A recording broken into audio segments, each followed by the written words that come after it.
Good afternoon. हमने transfer of heat पढ़ा था। ट्रांसफ़र ऑफ हीट जो है 3 तरीके से होता है, कंडक्शन, कन्वेक्शन और रेडिएशन। अब हम इन तीनों को एक एक करके डिटेल में पढ़ेंगे। ठीक, सबसे पहला है कंडक्शन। ठीक है, if we heat one end of a steel spoon by keeping it over a gas burner, we find that its other end also becomes hot after a while. Figure 4.8 पे दिया हुआ है। अगर हम एक स्टील के स्पून का एक साइड अगर हम हीट करेंगे तो आपको क्या नज़र आएगा, थोड़ी देर के बाद उसका दूसरा वाला एंड भी बिना गर्म किए ये हॉट हो जाते, गर्म हो जाते। ठीक है, in this case heat is transferred from the hot end of spoon to its cold end by the conduction. इस केस में क्या हुआ, अपने चम्मच के एक साइड को हीट किया तो दूसरा जो साइड ठंडा था वहाँ पे हॉट एंड से हाई टेम्परेचर से लो टेम्परेचर, ठंडे गर्म से ठंडे की तरफ हीट ट्रांसफ़र हो गया कंडक्शन प्रोसेस की मदद से। ठीक है, तो आप कंडक्शन किसको कहेंगे? Conduction is a process of transfer of heat in a body from hotter end to the colder end without any actual movement of molecules of the material. अब ये चम्मच एक मटेरियल है, इस चम्मच में क्या हुआ, आपने चम्मच के एक साइड को हीट किया तो दूसरी तरफ खुद ब खुद हीट हो गई। कंडक्शन वो प्रोसेस है हीट ट्रांसफर का जिसमें क्या होगा, हीट ट्रांसफर होगा हॉट एंड से कोल्ड की तरफ, हॉट साइड से कोल्ड की तरफ। लेकिन ये जो मटेरियल है, ये जो चम्मच है, ये जो स्पून है, ये भी इस मॉलिक्यूल्स के बने हैं। यहाँ पे जो मॉलिक्यूल्स होंगे, जो चम्मच जिस चीज़ से बना है वो सारी चीज़ें यहाँ पे मूव नहीं होगी। ठीक है, the transfer of heat by the process of conduction takes place only in solids. Conduction जो होता है वो सिर्फ और सिर्फ सॉलिड के केस में ही होता है। सो मान लो आप ये स्टील का जो स्पून था वो सॉलिड है, उसके एक साइड को हीट किया तो दूसरी तरफ खुद ब खुद हीट हो गई। अब हॉटर एंड से जब कोल्डर एंड की तरफ हीट मूव कर रहे थे, यहाँ पे जो मॉलिक्यूल्स होंगे वो मूव नहीं करते, सिर्फ हीट हॉट एंड से कोल्ड एंड की तरफ ही मूव हुआ। इस तरह से हीट ट्रांसफर होने को कहते हैं। इन चीज़ों में सॉलिड में जो हीट ट्रांसफर होते हैं वो कंडक्शन के जरिए होते हैं। ठीक है, condition for the conduction of heat. अब किसी भी ऑब्जेक्ट में, किसी भी सॉलिड में हीट ट्रांसफ़र जब होगा कंडक्शन के ज़रिए तो दो कंडीशन होना बहुत ज़रूरी है। फर्स्ट क्या है, in contact with each other.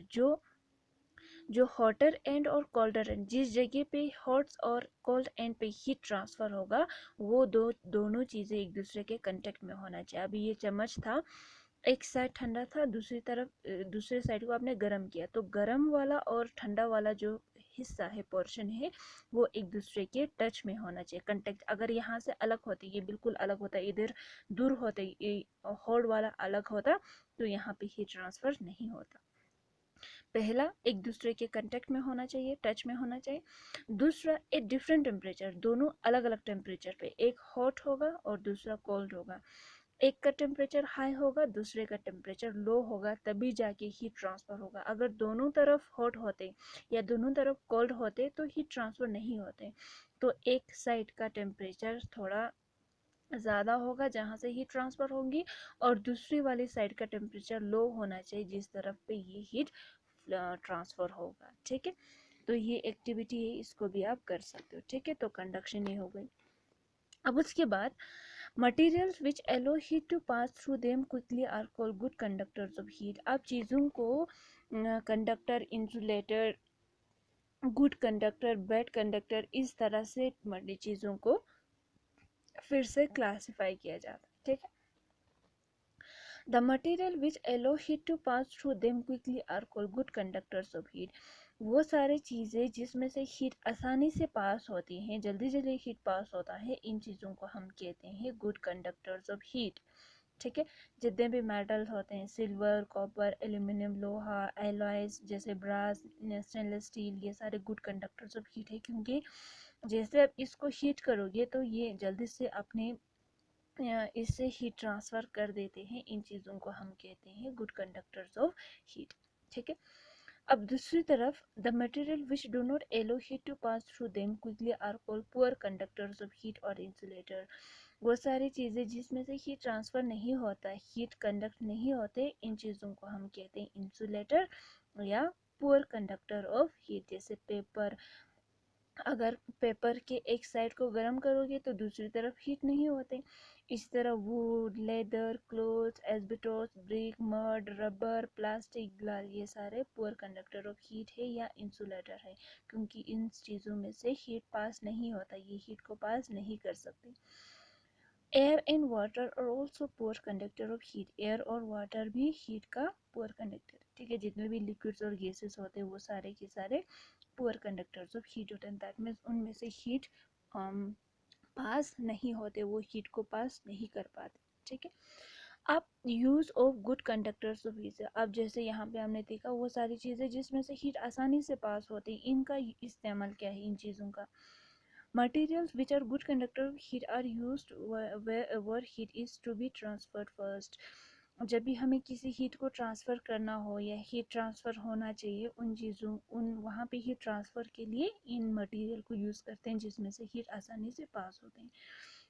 जैसे कुकिंग यूटेंसिल, जिस बर्तन में आप खाना पकाते हो वो सारे के सारे ज़्यादातर मेटल्स के बने होते हैं, जैसे कॉपर, एल्यूमिनियम के या ब्रास के, स्टेनलेस स्टील के, क्योंकि ये गुड कंडक्टर्स ऑफ हीट है, तभी जाके तो खाना पक जाता है। अगर ये गुड कंडक्टर्स ऑफ हीट नहीं होते तो हमारा खाना नहीं पकते, ठीक है।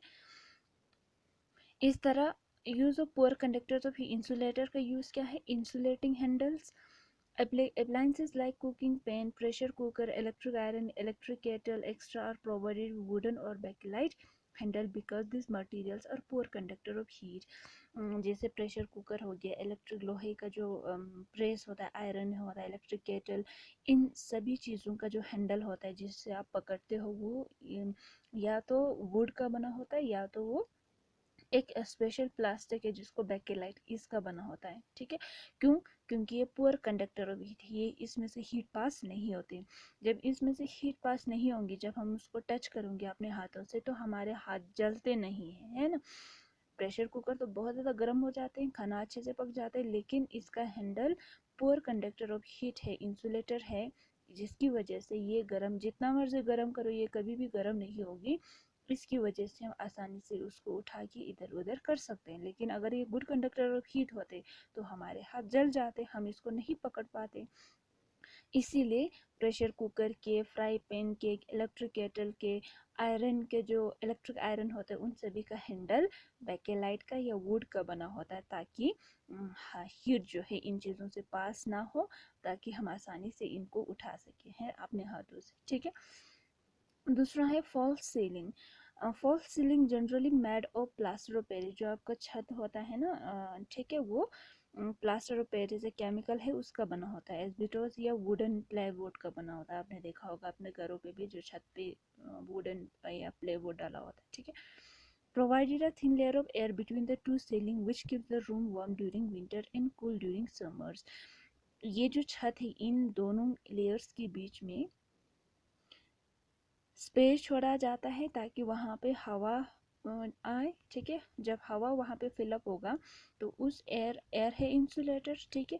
अब गर्मियों में हमारा कमरा कैसा होगा, गर्म होगा। गर्म हवा को वो जो एयर है बाहर निकालने से रोकते हैं और बाहर से ठंडा हवा हमारे कमरे में आने से रोकते हैं, तो सर्दियों में हमारे रूम को गर्म रखते हैं और समर्स में हमारे रूम को ठंडा रखते हैं, ठीक है।